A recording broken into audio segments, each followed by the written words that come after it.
India TV, आपकी आवाज।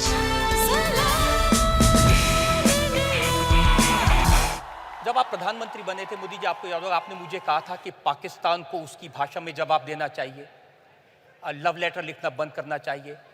आप प्रधानमंत्री बने, आपने नवाज शरीफ को इनवाइट कर लिया और फिर उनके यहाँ आप बर्थडे मनाने, केक काटने भी चले गए।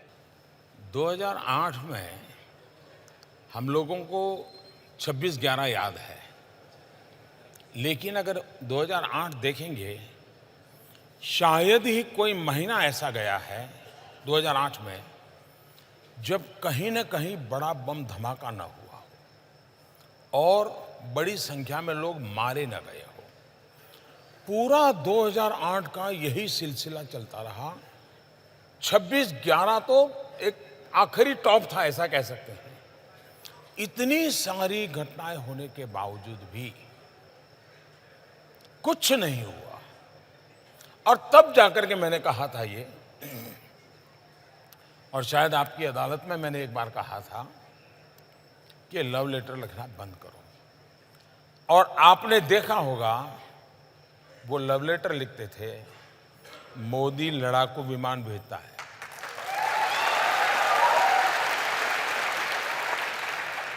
आपको लगता है कि नवाज शरीफ के यहाँ जाना एक गलती थी, क्योंकि बाद में उन्होंने यहाँ आतंकवादी हमले करवाए? जब वो शपथ समारोह में आए थे, तो जो मैंने आपको रशिया की बात बताई थी, उसी दिन मैं अफगानिस्तान दूसरे दिन गया था। मेरा अफगानिस्तान में कार्यक्रम था और शाम को मुझे हिंदुस्तान लौटना था, क्योंकि अटल जी का 25 दिसंबर जन्मदिन था। तो मैंने जन्मदिन की बधाई के लिए नवाज शरीफ को फ़ोन किया था काबुल से। तो मैंने कहा, मियाँ साहब कहाँ हो? तो उन्होंने कहा, मैं लाहौर हूँ। मैंने कहा, यार कमाल हो, तुम रावलपिंडी रहते नहीं हो, लाहौर रहते हो। तो उन्होंने कहा कि मेरी भांजी की शादी है, इसलिए मैं लाहौर आया हूँ और परिवार के सब लोग यहाँ पर हैं। तो ऐसे पूछा, आप कहाँ? मैं कहा, मैं काबुल हूँ और हिंदुस्तान जा रहा हूँ।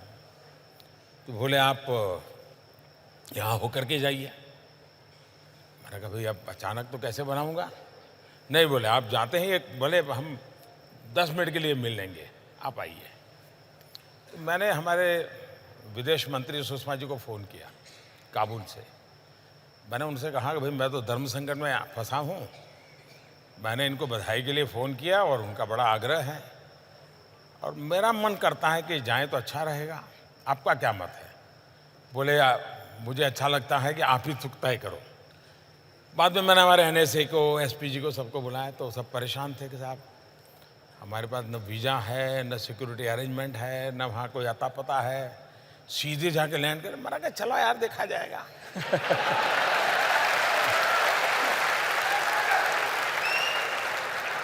तो हम लाहौर गए एक सदिच्छा से, क्योंकि वो मेरे यहाँ शपथ समारोह में आया, तो मुझे लगता था कि शायद ये जेन्युइन व्यक्ति हैं, कुछ कर पाएंगे और मुझे सिर्फ कर्सी कॉल करना है। तो हम करीब आए, वहाँ पहुँचे तो उनका भाई मेरे हेलीकॉप्टर में मेरे घर जाना होगा। नॉर्मली एक देश का मुखिया दूसरे देश में किसी दूसरे के जहाज़ में नहीं बैठता है, सोचता है 50 बार। मैंने कहा, चलो यार। तो हम उनके हेलीकॉप्टर में बैठ गए। तो उनके हेलीकॉप्टर में हम गए, उनके परिवारजनों से मिले, चाय वगैरह पिया, गुड़ी गुड़ी बातें हुई, बाकी तो कोई सीरियस नहीं। काफ़ी लोग थे हम लोग। लेकिन पूरे पाकिस्तान में एक मैसेज गया कि भारत सचमुच में पाकिस्तान का बुरा नहीं चाहता है। और ये सबसे बड़ी सफलता थी मेरी 1 घंटे की इस विजिट की। कॉमन मैन, पाकिस्तान के कॉमन मैन के दिल में जो झूठ फैलाया गया था, उसको मैसेज चला गया कि हिंदुस्तान पाकिस्तान की आवाम का भला चाहता है।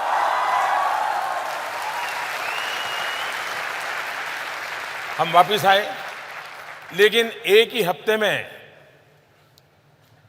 पठानकोट हो गया। अब ये जो लोग एनालिसिस करते हैं, उनको एनालिसिस करना चाहिए। अगर मेरी तरफ से ये 2 जेस्चर न हुए होते, एक शपथ समारोह में बुलाना।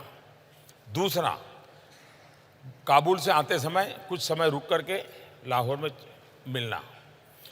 इन दो का इतना पॉजिटिव एनवायरनमेंट था कि विश्व को पठानकोट, उरी के बाद की घटनाएं या पुलवामा, ये समझाने में मुझे मेहनत ही नहीं पड़ रही है। लोग की दुनिया मान गई कि मोदी सच है। देखिए, उसने कोशिश की थी, ये गड़बड़ पाकिस्तान की है।